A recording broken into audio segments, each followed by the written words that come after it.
Direction la Californie, deuxième rendez-vous de ces fameuses World Triathlon Series. Après avoir disputé le premier rendez-vous à Auckland en Nouvelle-Zélande, la caravane donc a traversé le Pacifique, direction la côte californienne.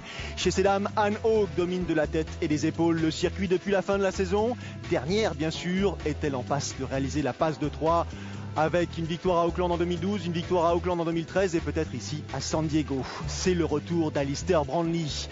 La concurrence s'annonce sévère du côté de chez ces messieurs. San Diego, le berceau en l'occurrence du triathlon américain. C'est ici en fait que s'est construit, qu'est né, que s'est développée cette discipline avant de migrer direction Boulder et le Colorado. Effectivement, les conditions d'ensoleillement, les conditions climatiques sont largement favorables à la pratique de cette discipline d'extérieur.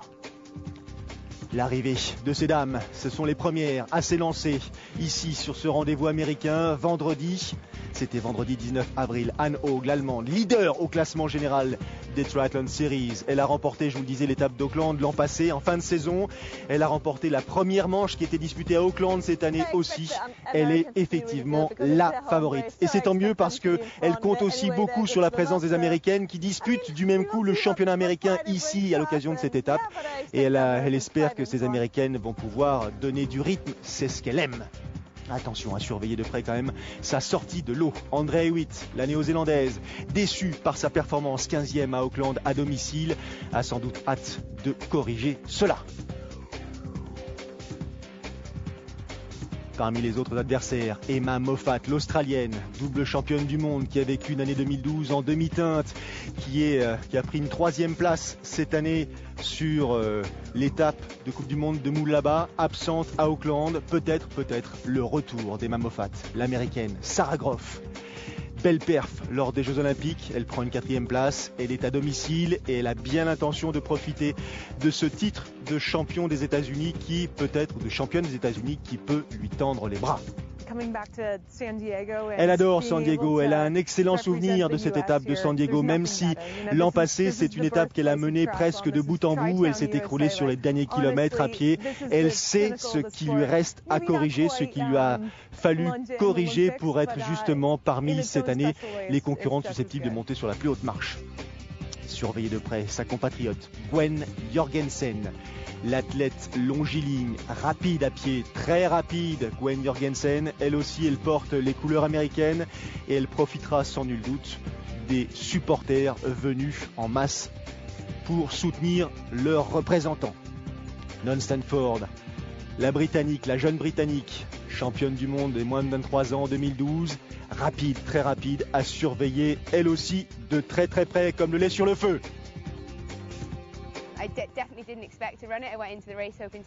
Elle sort d'une perf absolument fabuleuse, Non Stanford. Elle a réalisé un 10 km en 32 minutes et 40 secondes récemment. Alors certes c'était un 10 km sec, mais il n'empêche que ça donne un tout petit peu l'ampleur de son aptitude actuelle et de sa préparation. Je vous le disais, le premier rendez-vous de la saison des Triathlon Series était donc à Auckland en Nouvelle-Zélande. On a traversé le Pacifique, direction la Californie, San Diego et Mission Bay. Mission Bay, une place forte du triathlon, mais aussi des sports nautiques, ici dans ce cadre absolument dédié au sport d'extérieur. Voici le tracé de ce parcours, 1500 mètres de natation, 2 boucles, pas de surprise, 8 tours à vélo, 8 tours de 5 km, donc un parcours plat, sans difficulté, rien à voir avec le parcours tracé à Auckland. Donc ici, il va falloir être constant. Il n'y aura pas d'efforts ou de cassures qui pourront être réalisés à l'occasion des différentes ascensions ou autres descentes. Ce sera forcément en force d'un bout à l'autre. Et enfin, 3 tours à pied pour réaliser les 10 km au programme. Allez, on commence avec ces dames. 41 athlètes au départ. C'est pas une population très très dense de triathlètes. En revanche, on a ce qui se fait de mieux du côté féminin. Donc on s'attend à une grosse bagarre. C'est parti pour les 1500 mètres de natation. Conditions de course idéales ou presque. Même si la température de l'eau n'est pas encore suffisamment douce ou tiède pour leur empêcher de porter cette combinaison. Ce qui va sans doute aider un certain nombre d'entre elles et d'entre eux. Ce qui ne change pas en l'occurrence, c'est que côté féminin, c'est l'Espagnole Carolina Routière qui pour l'instant prend le meilleur sur l'ensemble des concurrentes. Carolina Routière qui elle récemment, quelques semaines avant de venir ici à San Diego, s'est offert une deuxième place sur une coupe panaméricaine, c'était à Sarasota. Et pour l'instant, elle amène tout ce petit monde en natation dans ses pieds. On va compter Emma Moffat derrière, Pamela Oliveira la brésilienne, Sarah Groff l'américaine, des nageuses qui ont l'habitude d'animer la tête de course. Attention, attention, déjà des écarts substantiels. On voit Emma Moffat en gros plan. Sarah Groff qui vient de passer. Déjà quelques secondes entre le groupe de tête, 5-6 compétitrices et les poursuivantes immédiates. Derrière, ça devient plus compliqué. C'est envisageable d'avoir à la sortie de l'eau un groupe de 4 à 5 compétitrices qui creuse déjà un réel écart avec la concurrence. Il faudra situer assez rapidement les positions de Anne Haug, de Non Stanford, Jodie Stimson, entre autres, Gwen Jorgensen, pour savoir quel travail elles devront effectuer lors du parcours cycliste pour tenter de revenir sur la tête de course. L'écart qui se creuse un tant soit peu, plus en tout cas, et elles ne sont plus que 4 devant. Derrière, un petit duo et le reste de la flotte au loin. Sortie de l'eau. Sortie de l'eau la première, Carolina Routière, 17 minutes 25, suivi d'Emma Moffat, Pamela Oliveira et Sarah Groff, tout ça dans un mouchoir de poche. Ensuite, on trouve Rachel Klammer. Regardez les écarts dont je vous parlais tout à l'heure. Déjà plus de 35 secondes, 40 secondes pour certaines. Jessica Harrison, c'est la seule française présente ici à San Diego, est à 42 secondes. Première transition, le public. Le public est venu en masse. Sarah Groff, c'est l'américaine. Elle est à domicile. Encore une fois, cette épreuve est support des championnats américains courte distance. C'est la première. Sarah Groff à s'extraire de la de transition, suivie de l'Espagnole Carolina Routière. La Brésilienne Pamela Oliveira et Emma Moffat a perdu de précieuses secondes à l'occasion de cette première transition.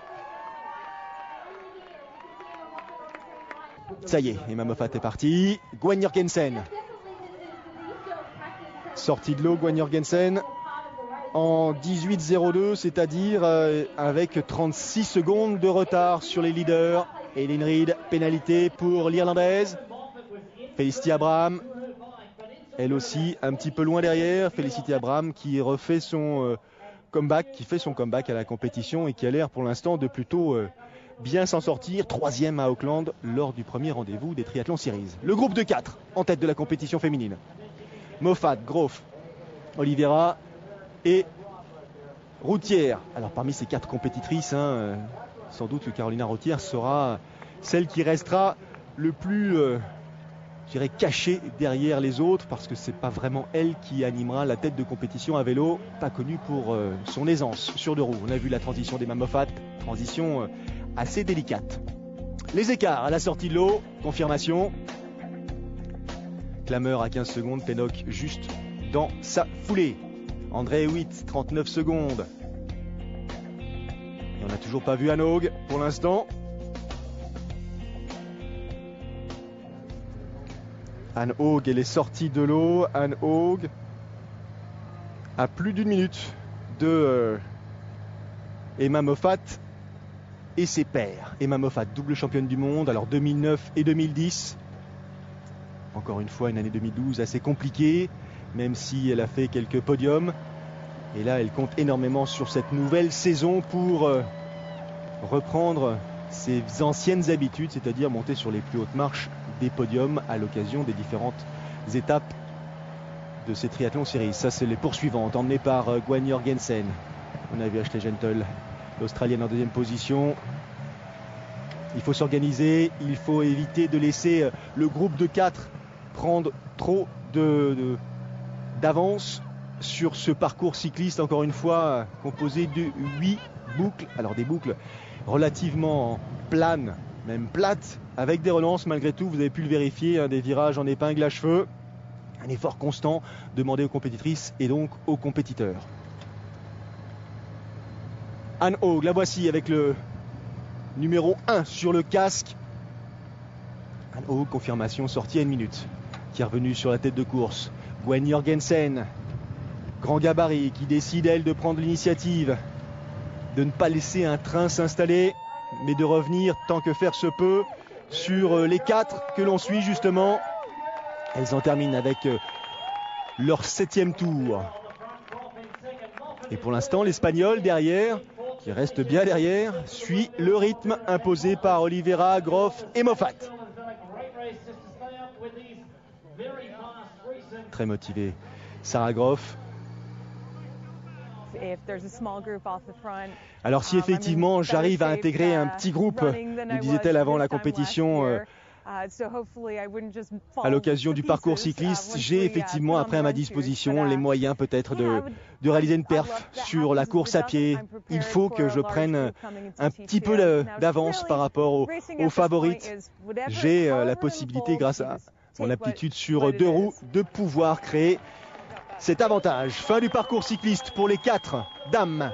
Moffat en vert et jaune, Sarah Groff dans sa foulée, Pamela Oliveira sur la droite et sur la gauche, l'Espagnole Carolina Routière. Allez, transition, en espérant que Moffat soit plus efficace cette fois-ci que lors de la précédente transition. Pour l'instant, c'est Sarah Groff. Emma Moffat, donc Sarah Groff suivie d'Emma Moffat qui quitte l'aire de transition. 3e place pour la jeune athlète brésilienne, vainqueur, elle, quelques semaines auparavant de la Coupe panaméricaine à João Pessoa. Oula, déjà un écart réalisé par Groff et Moffat. Elles ont pris l'initiative. Elles connaissent l'écart qui les sépare des poursuivantes et donc des pressenties favorites de la course. Les voici justement avec Jessica Harrison. Plein centre de l'écran, on a vu Barbara Riveros, la chilienne, en rouge sur la droite de l'écran. Tout ce petit monde pose groupé le vélo et se prépare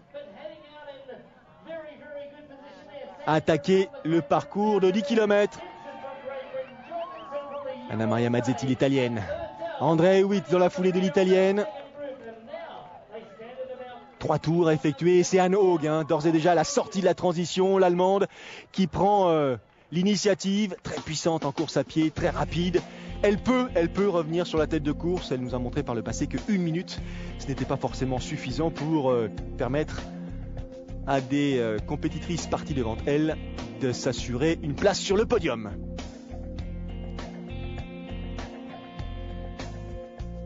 Haug, Stanford, Stimson, Gentle, Jorgensen, toutes ensemble. Allez, on suit la progression le long de la plage de Sarah Groff et de Emma Moffat qui ont visiblement largué Pamela Oliveira et Carolina Routière. Ce n'est pas une surprise. Les voici donc en 3e et 4e position.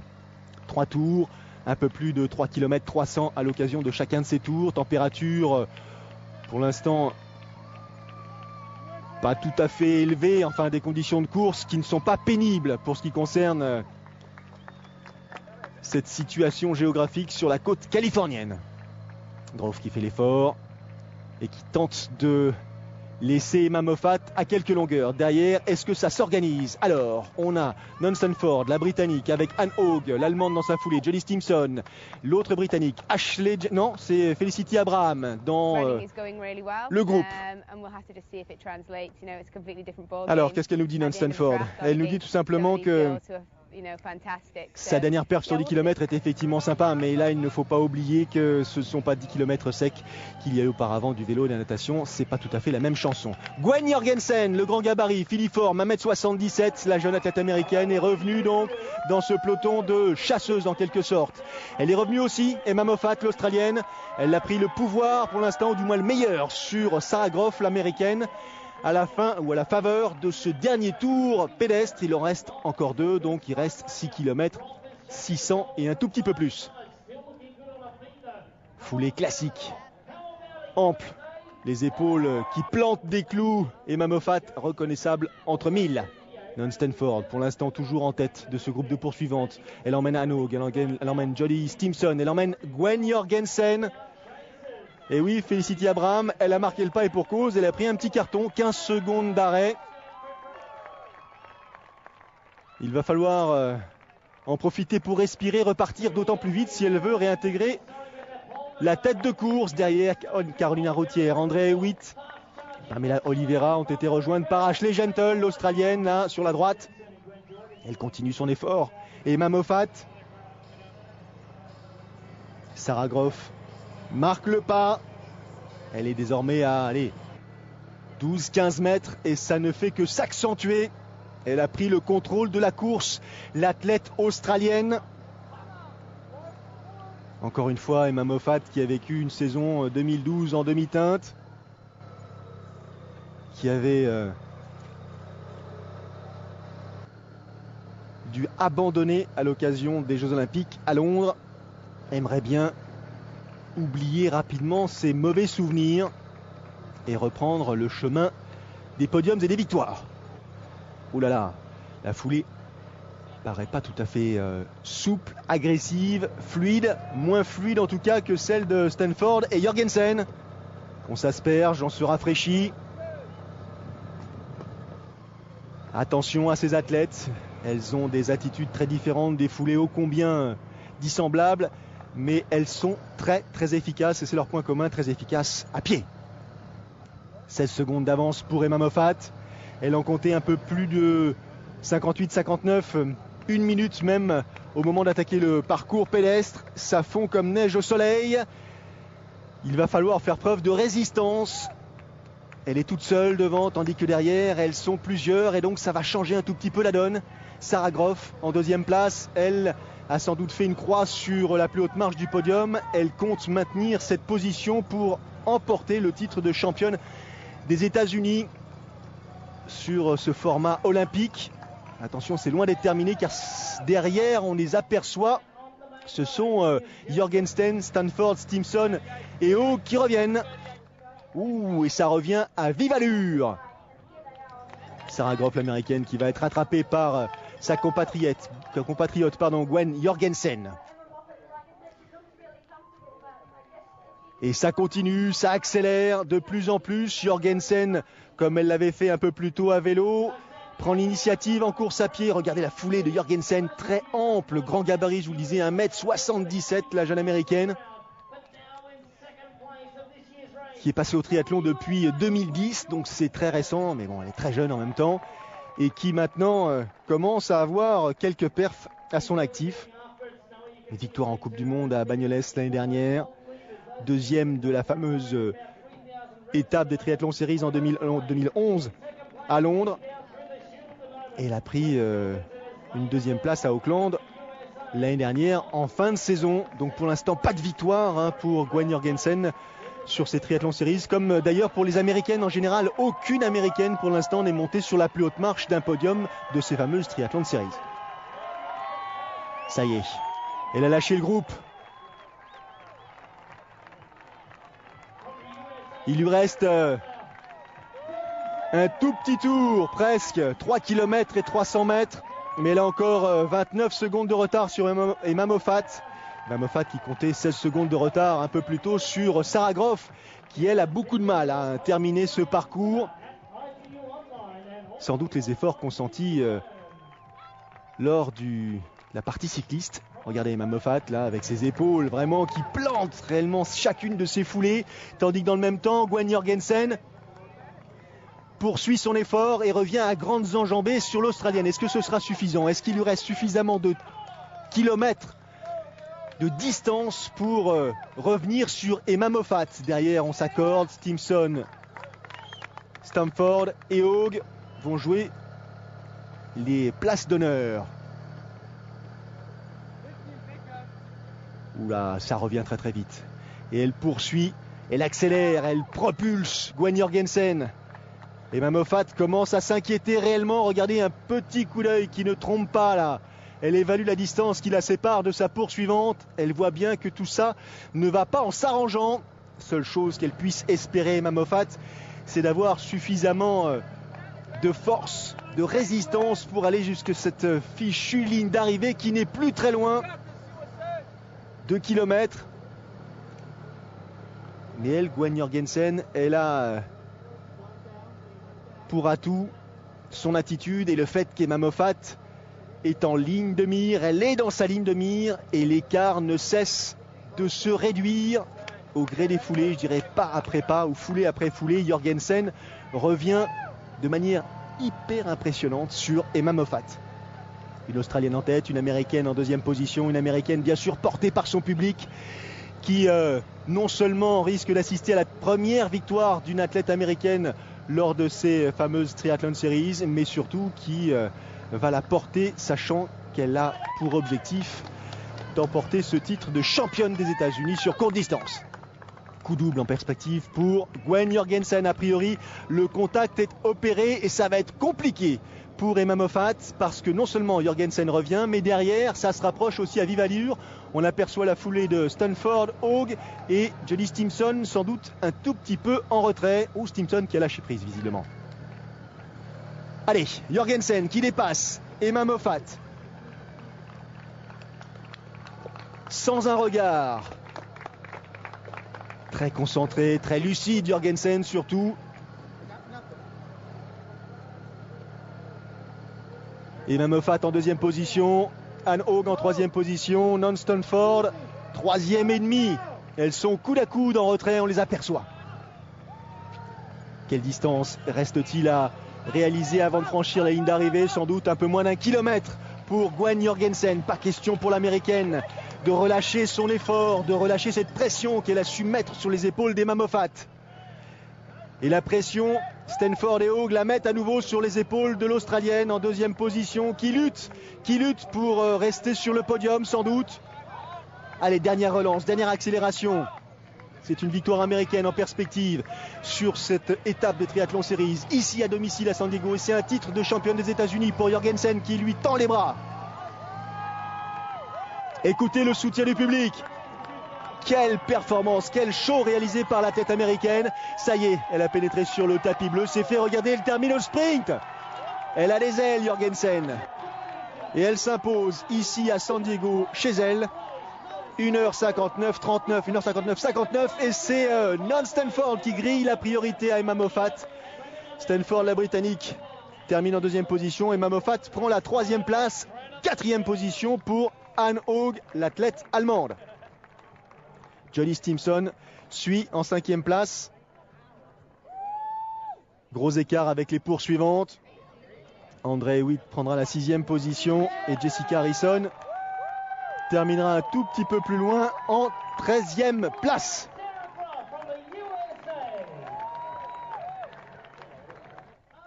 On revoit l'arrivée de l'américaine, tout sourire et pour cause. Première victoire américaine sur une étape des Triathlon Series et le titre de championne des États-Unis du coup pour Jorgensen sur distance dite olympique.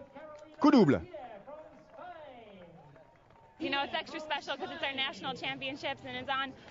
Ah, bien sûr que ça a une saveur toute particulière parce que c'est un titre de championne des États-Unis acquis ici à domicile, donc c'est vraiment incroyable. Ah, je me suis vraiment fait plaisir. Bon, il a fallu effectivement se battre un tout petit peu après la natation. J'étais pas à mon aise, mais j'ai réussi en course à pied à revenir, à rattraper Moffy et Groffy, en l'occurrence Emma Moffat et Sarah Groff, et terminer sur ma lancée pour prendre la deuxième place. Ah, j'avais pas 36 solutions, il fallait que je creuse l'écart à vélo, que je mette un tout petit peu à l'abri après le parcours cycliste pour essayer de conserver quelques secondes précieuses et jouer peut-être une place sur le podium. C'est ce qu'elle est arrivée à faire, Emma Moffat. Les temps, le classement donc des compétitrices à l'occasion de ce deuxième rendez-vous des Triathlon Series.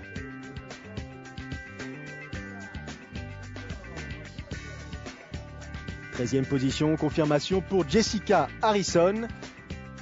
Jessica Harrison qui avait pris une 7e place, souvenez-vous, c'était à Auckland lors du premier rendez-vous cette année. Voilà le podium. Et surtout, confirmation, Anne Haug, l'allemande, est toujours en tête du classement général des Triathlon Series. Ah, je suis super contente de ma perf aujourd'hui. Je me sentais sans doute un petit peu fatigué après Auckland, mais j'ai su effectivement trouver les ressources et puis surtout rester dans une dynamique de course qui m'a permis d'acquérir ou d'enregistrer cette quatrième position. Pardon. Les points, les écarts au classement général après ces deux rendez-vous. L'Australienne en deuxième place, Abraham, Yuriide troisième. Le podium, le champagne, comme d'habitude, à suivre. On marque une petite pause et on revient à San Diego pour la course de ces messieurs. À tout de suite.